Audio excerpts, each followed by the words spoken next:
Cette semaine de découvrir à quoi ressemblait leur dernier joujou préféré. Après Call of Duty, une fois de plus, un jeu vidéo est en train de devenir l'un des produits culturels les plus rentables du moment.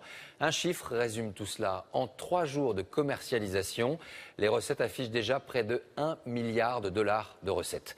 Décryptage Manuel Tissier, Tristan Lebras avec notre bureau à Montpellier. Ce n'est pas du cinéma.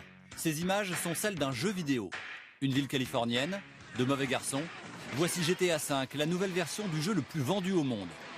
Comme un film de genre, mais du genre violent, où le joueur endosse le rôle d'un braqueur ou d'un psychopathe. 1,5 milliard d'euros de chiffre d'affaires en 24 heures. Dès sa sortie, à Londres, Sydney ou Paris, les magasins ont été pris d'assaut.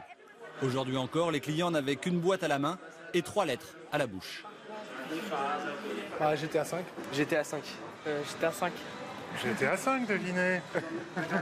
Il y a une petite dose d'adrénaline, ouais, je pense. Et puis, ce qu'on peut pas faire dans la vraie vie, on le fait dans le jeu. Il y en a qui disent c'est un jeu pour gamins, mais c'est pas un jeu pour gamins.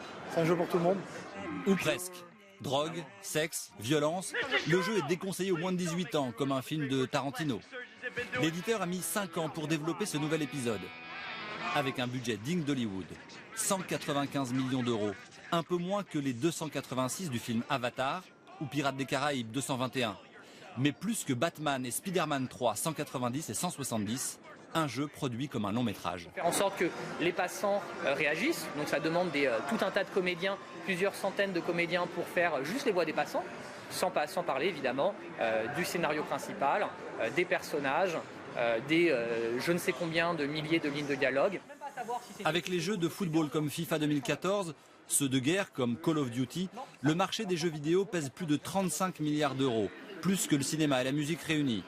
Et la sortie du jeu coïncide avec le début d'une nouvelle ère.